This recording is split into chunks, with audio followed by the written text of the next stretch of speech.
All right, now we go back to the Council of Trent. On July 15th of 1563, there was yet another session of the council, the 23rd session. The council promulgated the decree on the Sacrament of Orders,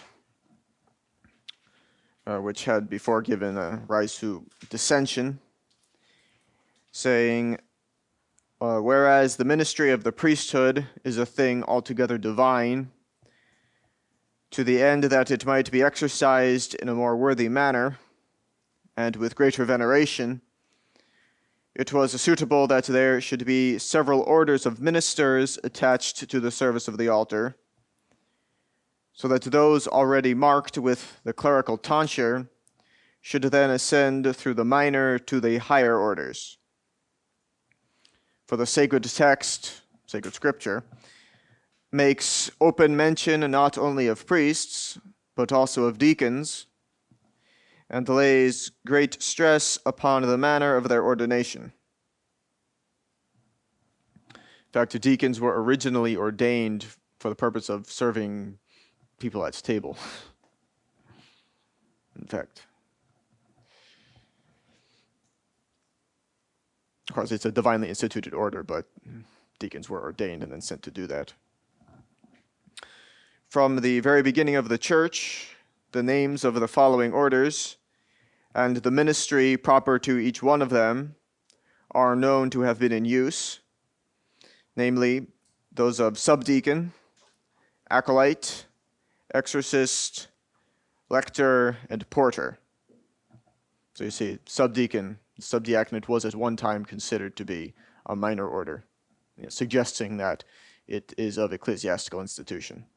Also, the fact that it's the matter and form of the holy orders, of course, that was all defined by Pius XII as being essentially the prior to the invocation of the Holy Ghost being the form, of course, also mentioning the power of orders, and then also the imposition of hands being the essential matter. The conferral of the subdiaconate does not have either of those, but instead, like the minor orders, it has the traditio instrumentorum, in other words, the handing over of the instruments of the office, the signs of the office, like the key for the porter, book for the lector, cruets and candles for the acolyte. Exorcist also, a book, a ritual. It has a similar thing. It's a handing over of the chalice, paten, and the epistolarium.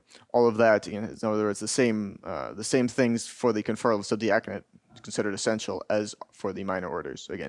Again, another indication, another suggestion that it's of ecclesiastical institution, and that it does not, therefore, imprint an indelible character on the soul. But really, that's another debate. It's just as interesting here that it seems the Council of Trent is listing them, perhaps it's not explicitly, but listing subdiaconate with the minor orders.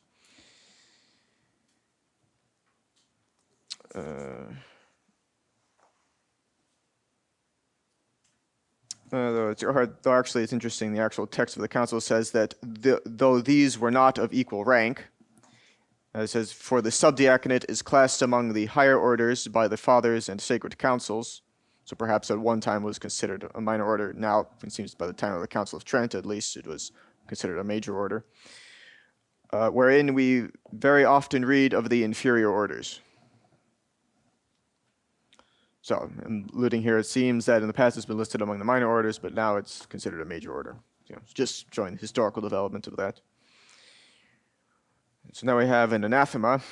If anyone saith that there is not in the New Testament a visible and external priesthood, or that there is not any power of consecrating and offering the true body and blood of the Lord, and of forgiving and retaining sins, but only a commission and bare ministry of preaching the gospel, or that those who do not preach are not priests at all, let him be anathema. So you may remember, anybody who was here for the reading of the biography of St. Alphonsus, that during the actual time of St. Alphonsus, that most of the priests, at least diocesan priests, were what we now call simplex priests, priests who are ordained ad missam, only ad missam. In other words, priests who were ordained only to say mass. They were not allowed to preach or hear confessions or anything like that. They were just allowed to say mass. That was all they were allowed to do. They did not have the training, or perhaps in some cases, or many cases even the capability of undergoing the studies for the priesthood. So that was the situation at his time. Although Saint Alphonsus made sure that because of course he became a bishop of a diocese, although he resigned it after a while. But when he became the bishop of a diocese, he ensured that all of his priests were able to preach, hear confessions, and so forth. But it just goes to show here that just from the definition of the council that it's not like it's something unknown to the church to ordain priests who do not or are not allowed to preach. That probably a Protestant idea that that's somehow essential for the priesthood is preaching. And then another anathema: if anyone saith that besides the priesthood there are not in the Catholic Church other orders, both greater and minor, by which, as a certain steps, advance is made unto the priesthood, let him be anathema. Of course, the Novus Ordo got rid of minor orders. They retained some of them. Certainly, exorcist was eliminated. Certainly, exorcist. Perhaps acolyte remains, but the subdiaconate was also eliminated by the Novus Ordo. Yes.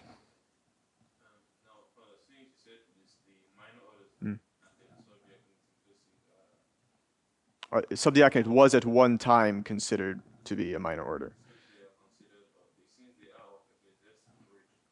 Well, the subdiaconate, though, keep in mind that is actually debated. We might find authors who would say otherwise, but it seems that way. There are indications of that.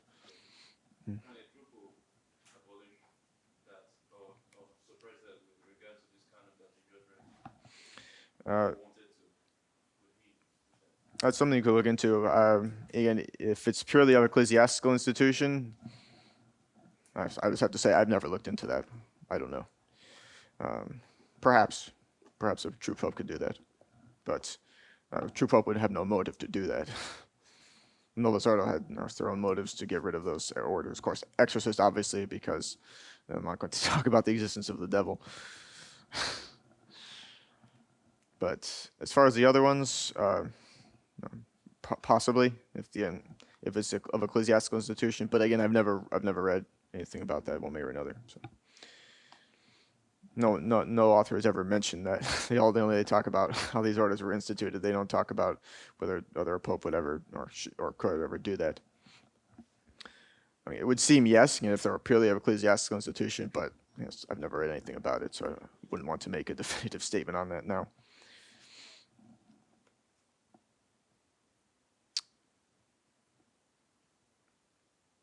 All right, so another anathema: if anyone saith that holy orders or sacred ordination are not truly and properly a sacrament instituted by our Lord, or that it is a human invention, or that it is only a kind of rite for choosing ministers of the Word of God and of the sacraments, let him be anathema. It speaks well enough for itself. If anyone saith that in the Catholic Church there is not a hierarchy by a divine ordinance instituted, consisting of bishops, priests, and ministers, let him be anathema.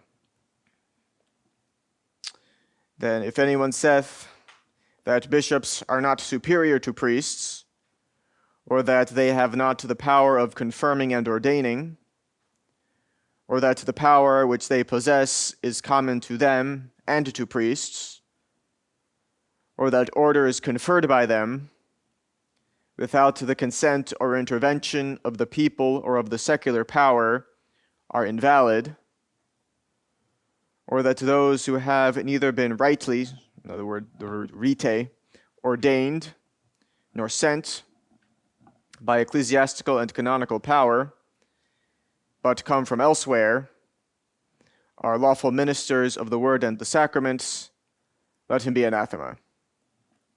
So in other words, you have to be ordained in order to distribute the sacraments. Again, this is all against Protestant ideas that the priesthood is essentially nothing special. There's certain people are chosen to preach, and that's it.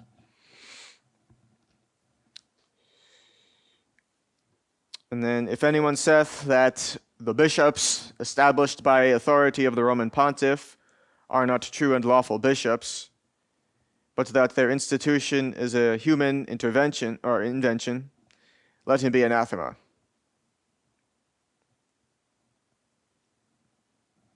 So again, of course, at this time, we saw a lot of debate as to whether the bishops received their jurisdiction immediately through the Pope or not. Now we can say it seems that they do, but certainly everybody agreed, even at that time, that bishops had to be approved by the Pope, certainly.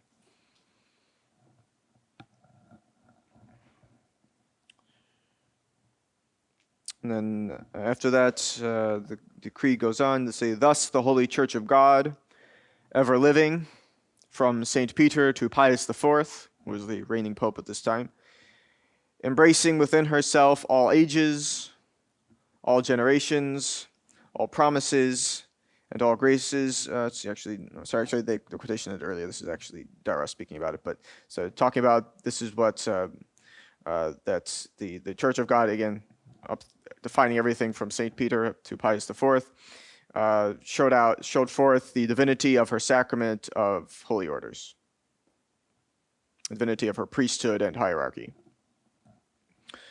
So this decree, there was, let's see. Okay, yes, so after that, those dogmatic definitions on the Sacrament of Holy Orders, after that followed another decree on Reformation, disciplinary Reformation, promulgated with the canons on the Sacrament of Holy Orders, which was designed through the regulation of conditions for admission into the priesthood to preserve the ecclesiastical hierarchy in its purity and splendor. So in order to, essentially, we'll see it a little later on, but it's trying to really establish sort of this system of seminaries, formalize the process of training for the priesthood. Before then, of course, I had been training for the priesthood. There had been studies required before anyone could be ordained, but Trent really is the council that really systematized it. Really made it, establishing seminaries, established that as a priority.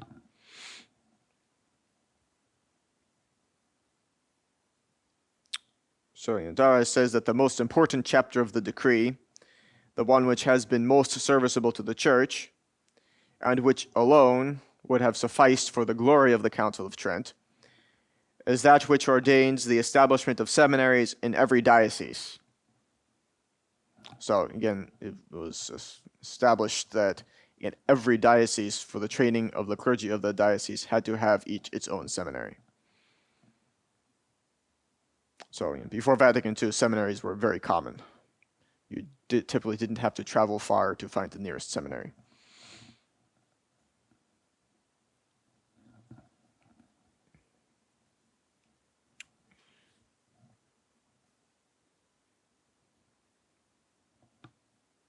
So it was Pius IV who actually gave the first example by founding the Roman seminary. So the first seminary founded in Rome, really not surprising, which he placed in the charge of the Jesuits. Remember, the Jesuits were always, they have certainly a history of causing problems in certain areas, but they were always very good at teaching, especially catechizing. Again, when they got into theology was where they started going wrong, but as far as catechizing, they were very good. So it just happens that the first seminary in Rome was in their care. So let's see, there was, again, the chapter actually from the Council of Trent decreed that the youth, unless trained in religious principles, is prone to follow after the pleasures and dissipation of the world.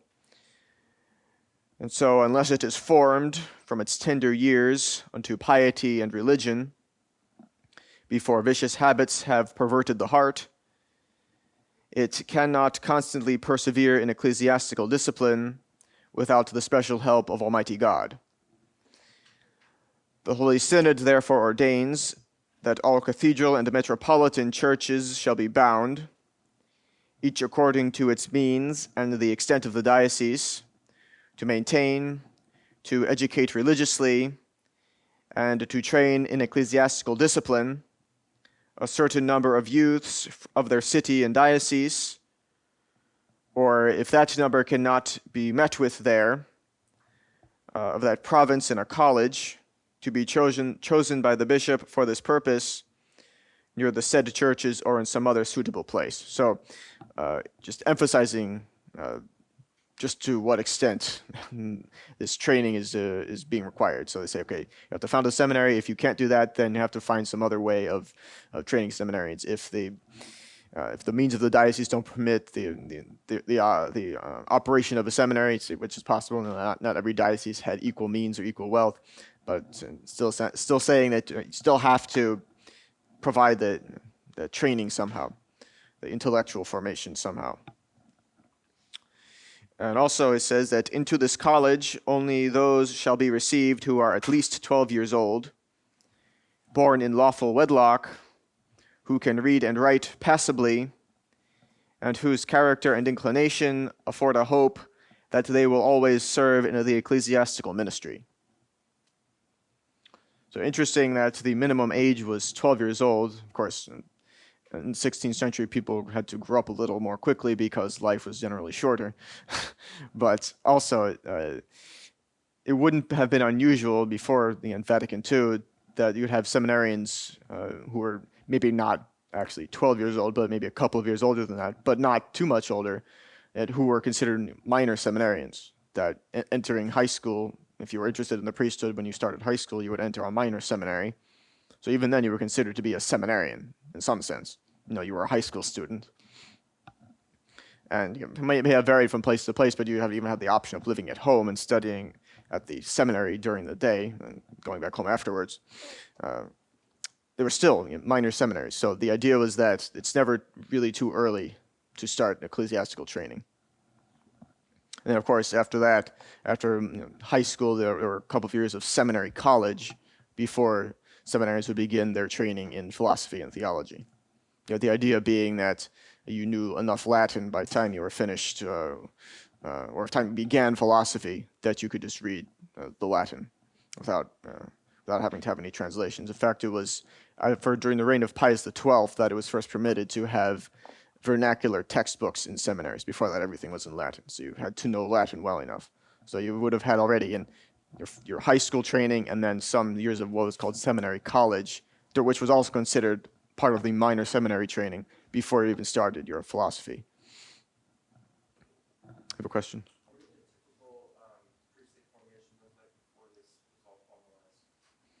That probably varied a lot from place to place. But yeah, even the seminary training that Council of Trent is now decreeing has to take place, that's not necessarily been standardized everywhere. It's not necessarily the training that we know now. Right? 2 or 3 years of philosophy and 4 years of theology, that wasn't necessarily already laid down. Just establishing there have to be institutions that make sure this is happening. It doesn't seem, if the council decreed that, we're not going to look at it in that much detail, just how many years it had to be. These things became standardized with time. What we know now, what we do here now, and that was fairly standard for a major seminary training. Again, there were already years of minor seminary before that, but what we do now, fairly standard for major seminary training before Vatican II, yes, was not necessarily in place immediately. Of course, even at this time, they already had St. Thomas. The writings of St. Thomas were already widely being used, but perhaps not as widely as they should have been. But it was actually Pope Leo XIII, again, in the 19th century, or into the early 20th century, who really established everybody has to be a Thomist, basically. So it was a while before then. In fact, you even read that the curé of ours, he went to St. John Vianney, his seminary training, he was required to study Descartes. So it's really not a surprise he didn't do very well in the philosophy when it's Descartes. But actually, even Saint Alphonsus also was given Cartesian philosophy, though he figured it out. He became a Thomist. He figured out it was garbage, and he became a Thomist.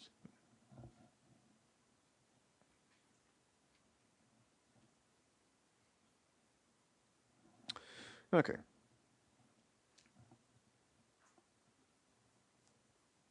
So at the 23rd session, the council had more or less completed the work it wanted to complete. There was nothing that remained to delay the course of the council. Well, actually, perhaps not completed everything it wanted to complete, but there was nothing that delayed it into the future. Though we are getting towards the end. The 24th session was opened, and the decrees and canons on the Sacrament of Matrimony were promulgated. So again, getting towards the end here. The canons were 12 in number. First being that if anyone saith that matrimony is not truly and properly one of the 7 sacraments of the evangelical law, instituted by Christ the Lord, but that it has been invented by men in the church, and that it does not confer grace, let him be anathema. So I'm defining something very basic, that matrimony is a sacrament. That if anyone saith that it is permitted for Christians to have several wives at the same time, and that this is not prohibited by any divine law, let him be anathema. Again, yes, it seems crazy that the church would have to make a definition of that, but it's not, obviously. Even in the 16th century, it's the Landgrave of Hesse trying to have 2 wives at the same time.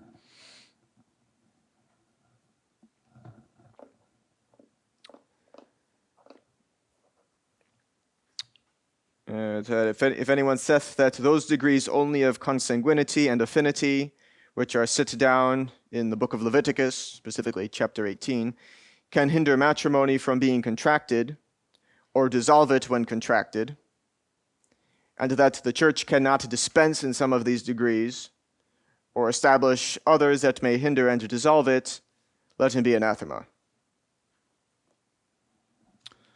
So essentially saying that the impediment of consanguinity, of being related to someone, is not the only impediment. Being related to someone by blood is not the only impediment for receiving or for marrying somebody in particular, any one person. One of the reasons that matrimony is so complicated, there are so many impediments to matrimony, is because there are 2 people involved in it. You see, when you study, you probably haven't studied even this year the Sacrament of Holy Orders yet. Have you gotten there? Moral theology? No. When you get there, you'll see there are impediments, of course, to people receiving the priesthood. Some of them are more obvious than others, but they're all. You read the list. Okay, all that makes sense. When you get to, and there are not too many of them. They're not too difficult to understand. Be fairly easy to tell whether anyone who wants to become a priest, anyone who is presenting himself for seminary training, is bound or prohibited by any of those impediments from actually receiving the priesthood. It's not. Generally speaking, it's not too difficult to determine whether anybody is bound by any of those impediments or prohibited by them. When you get to matrimony, there are a lot more impediments, a lot more. You spend a long time studying those. For one thing, because matrimony is, Merkelbach explained this, more by way of a concession. Of course, not to say that a marriage is only tolerated. Of course, in itself it's a holy state. The matrimony, of course, everything is ordered. It's a holy state. It's a sacrament, and in itself, of course, it's a good thing. Of course, the church needs Catholic families in order to essentially populate heaven. But it's more by way of concession, and the priesthood is has more of the nature of something that's truly necessary for the functioning of the church from day to day. The church obviously needs priests more than it needs people to get married. And then also with matrimony, you have 2 people getting married. So with the priesthood, you just have 1 person being ordained. With the priesthood, with matrimony, you have 2 people getting married. So you have to make sure that there are no impediments for either person to get married to anybody, and then you have to make sure that there are no impediments between those 2 people themselves specifically getting married. So there's many things to consider when considering impediments for matrimony. So in a sense, this definition is an understatement. If anybody says that that's the only impediment, anathema, because there are a lot of them. In a sense, it could be understood that way. Again, the church can establish impediments that are not necessarily part of the natural law. We talked about earlier this year that, of course, the church established the impediment of, established the impediment between a person who wants to marry someone else and that first person who married the other spouse or murdered the other spouse for the purpose of marrying, the widowed person afterwards. Again, King David in the Old Testament, in his famous fall, he had someone murdered in order to marry that man's wife. And that was a valid marriage, but the church, in order to discourage that sort of thing, specifically to discourage that, says that if you murder someone, you cannot marry that person's spouse. So remove all motive to commit the crime of murder in that case. So just one example of impediments that the church can place.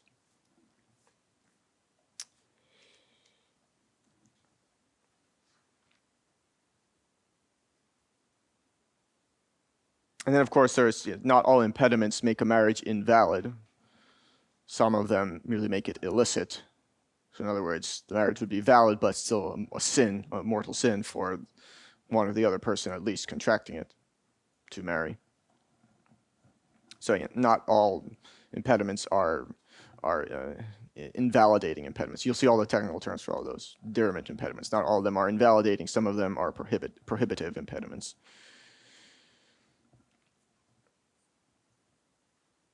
So again, as we just said, if anyone saith that the church could not establish impediments dissolving marriage, or that she has erred in establishing them, let him be anathema. So in other words, the church cannot establish impediments that would make a marriage invalid to begin with.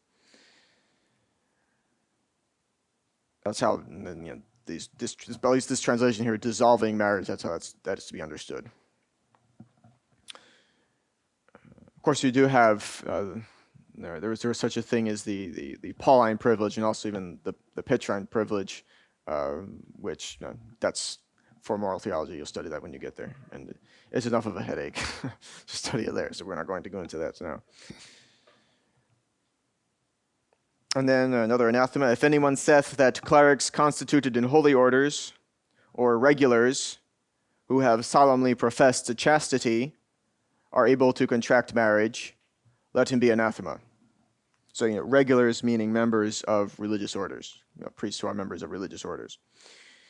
So you'll see that in canon law, but again, a solemn profession of vows, solemn vows. Again, you see all the canonical distinctions between solemn and simple vows, but solemn vows prohibit or make a marriage invalid, make an attempted marriage invalid. Simple vows would make it illicit, but not invalid. So again, that's more for canon law.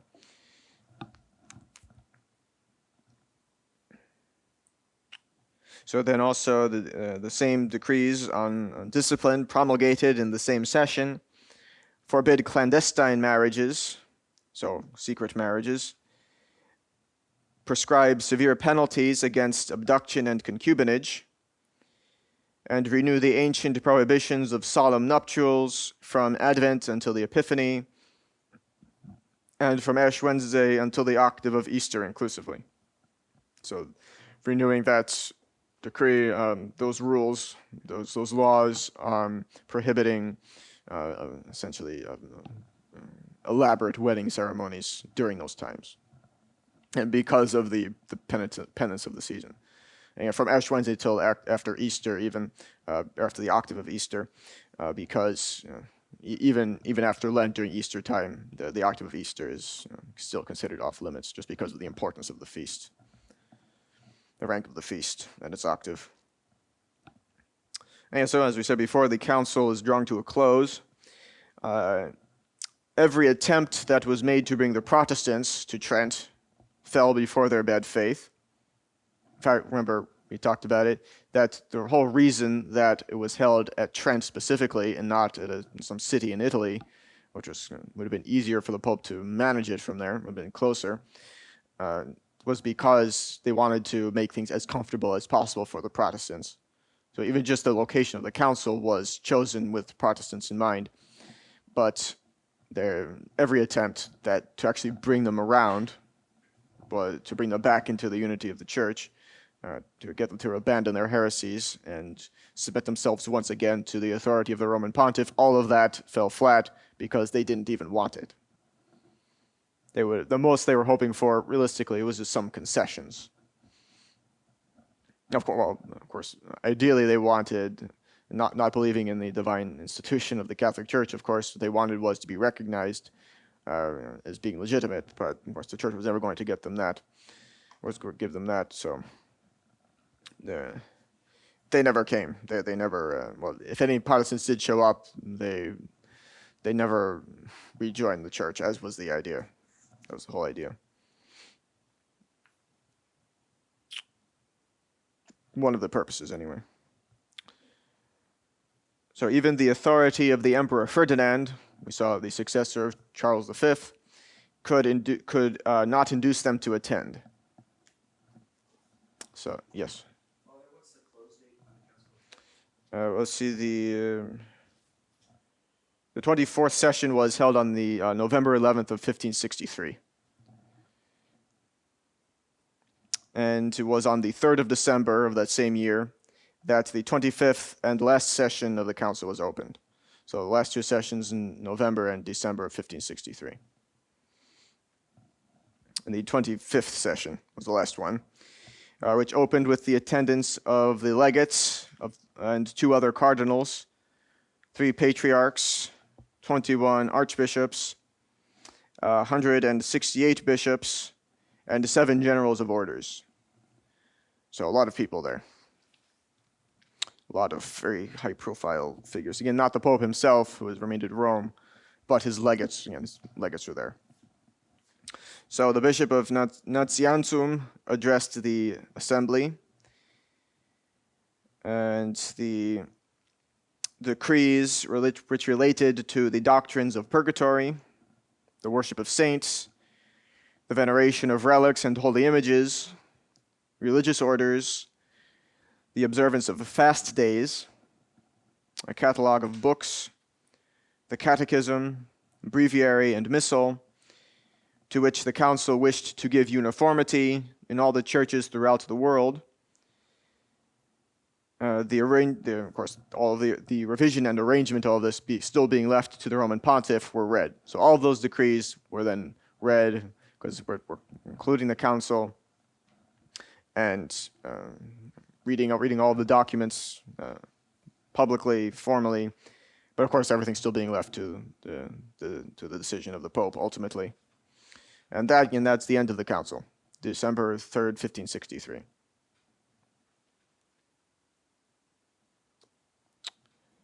So that the 24th session was on November 11th of that year.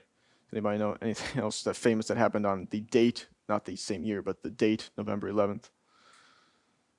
11th hour of the 11th day of the 11th month. Anybody ring about? Yes. Yes, that's right. Yeah, it was 11 a.m. on November 11th, 1918. And the last casualty was at 10:59. In all seriousness.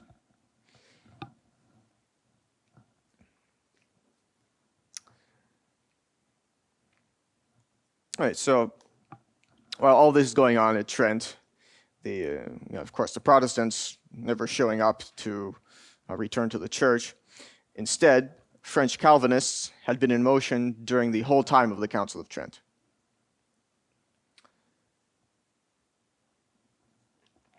And they were, of course, entirely intolerant of anything they considered to be contrary to the gospel, such as their idea of it was. They were as bold as they were fierce in that resolve, and they wished to root out what they called idolatry. And we'll see what they mean by that. Based on their activities, they began to overturn the altars, to burn castles, and to demolish churches. So essentially anything external of the Catholic faith they considered to be idolatry. In 1561, they had summoned Charles IX and the regent of the realm, Catherine de' Medici, so another Medici, to tear down the images of Jesus Christ and the saints.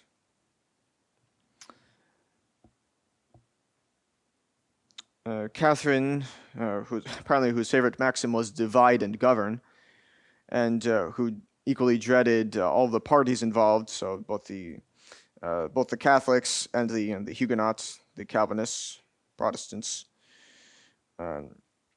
placed herself between the two of them, between these two parties, with the idea of preserving some kind of a balance of power. So maybe keep them fighting, but in such a way that neither becomes stronger than the other, and so she could end up controlling everything as a result. That was her professed idea, was to maintain a balance of power there, but she really wanted to just let them destroy each other.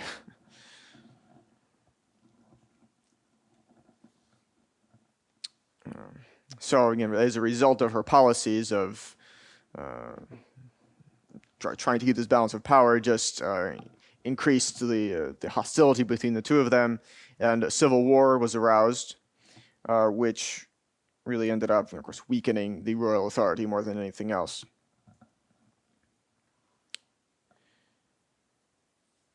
So yeah, the States General met at Orléans in 1561,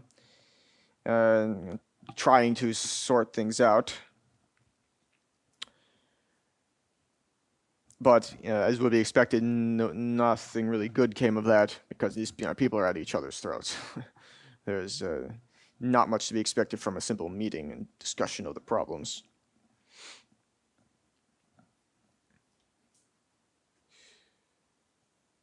So yeah, once everybody separated, there had been no agreement on any of the contested points and any point of contention. So what did happen, though, was that the Francis, the Duke of Guise, the Constable Anne de Montmorency, the Marshal of Saint-André, and another James d'Abon formed an association called the Triumvirate, which means a three-man rule. Can't figure that out, with the design of maintaining the Catholic faith in the kingdom. So again, that's all in 1561. So we're entering into the wars of religion in France. Philip II, though, who was the king of Spain, and of course the declared enemy of the Protestants, wanted to be at the head of the league. So he wants to get involved in this conflict and help the French Catholics fight off the Protestants, specifically Calvinists.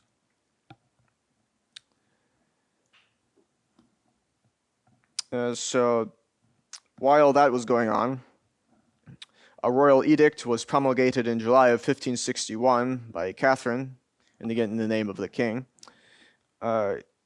in which concessions were made to Calvinists which predictably displeased Catholics. So the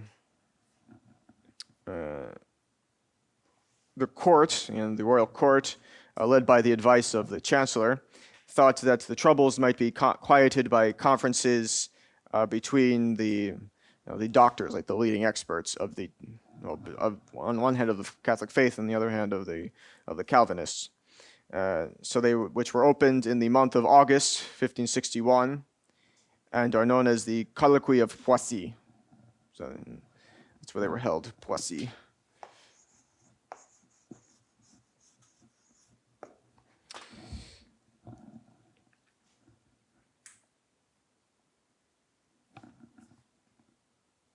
So there were 6 cardinals and 40 bishops who appeared on the Catholic side. So if you want to start giving them a chance to debate, almost 50 prelates, 6 of them cardinals. The Calvinists were represented by 13 Reformed ministers, so-called Reformed ministers, led by Theodore Beza himself, the first disciple and coadjutor of Calvin.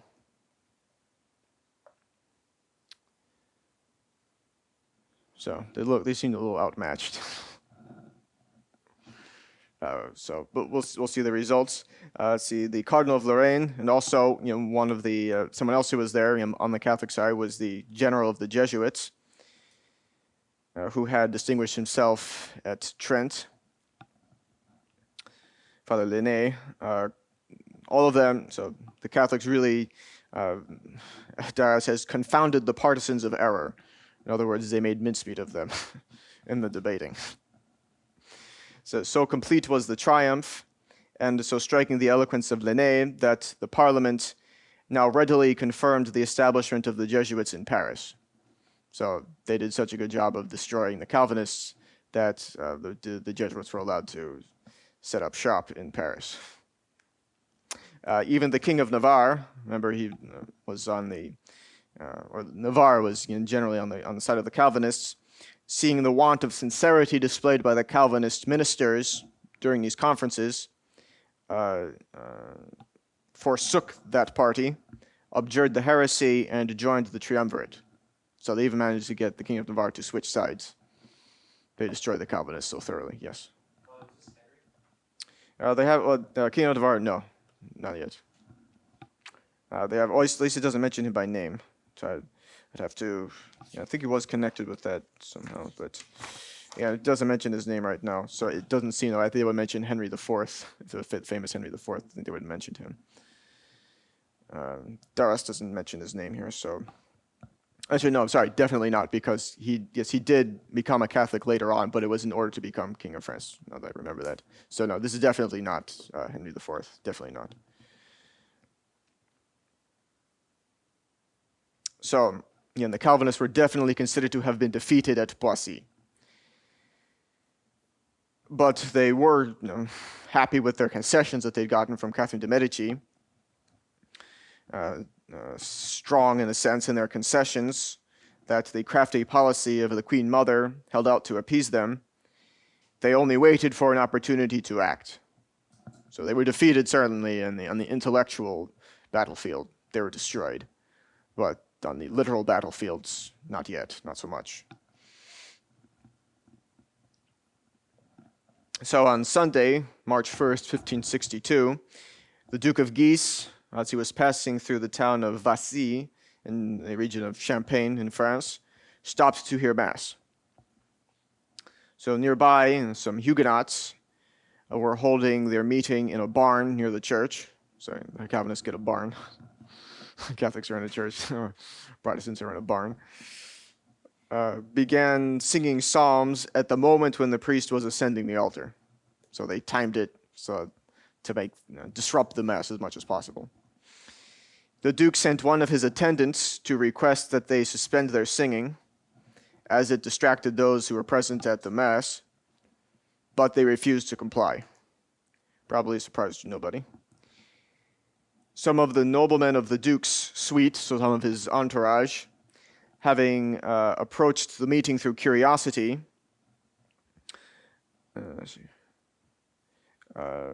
so they got close enough to see it. Those who kept the door thought they had come to challenge them in some way. So it probably wasn't a very good idea of them to do that, to try to get a closer glimpse of this. But they went closer, and the doorkeepers, these probably trigger happy, as they say, doorkeepers, thought that they were being challenged in some way. So the sharp words were the first thing, then blows, and then a general tumult, so there's a big scuffle that ensues.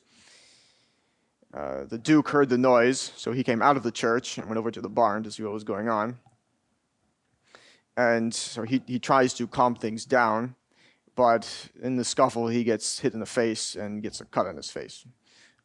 Not anything terribly serious, but his followers saw that he'd been struck and that he was bleeding. It seems only a minor wound, but he was bleeding. So they got out of control at that point. And then the Duke, he's trying to hold his people back, but instead they rushed into the barn, killed 50 Huguenots, and dispersed the rest of them. So really not a good episode. It seems that the Huguenots got the worst of it, but really not a good episode. Things are just going to escalate from there. This is what the Protestant writers called the Massacre of Vassy, in the name of the town where this took place. They call it a massacre. 50 people died. I mean, that's a good number of people for an occasion like that. But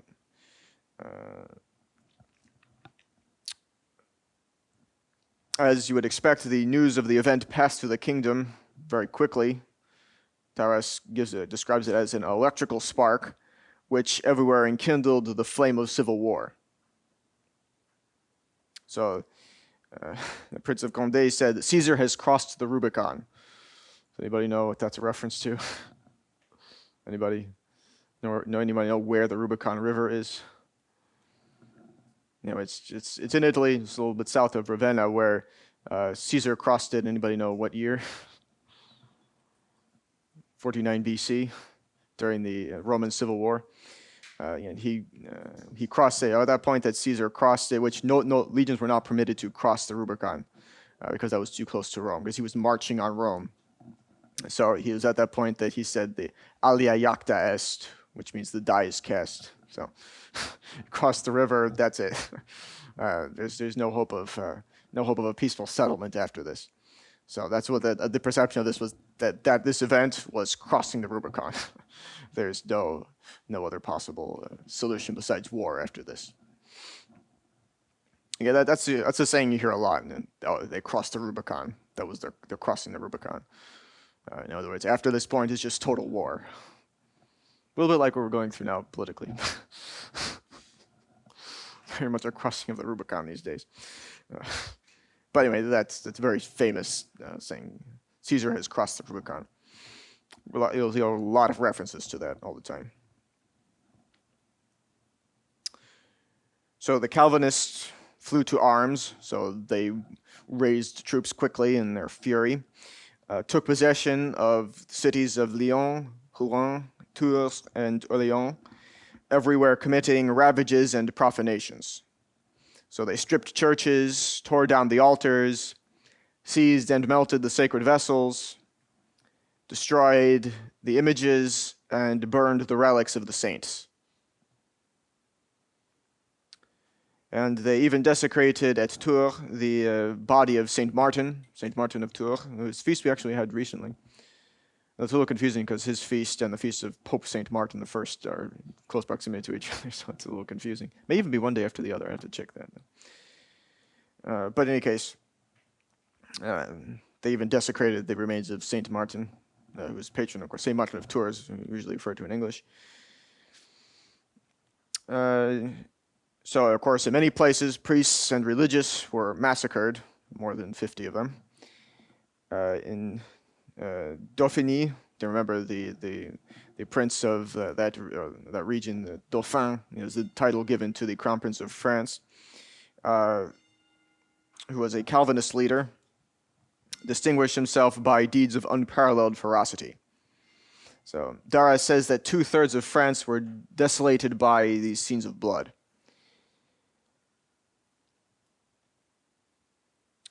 So again, actually we'll stop there for today. It goes on for quite a while here.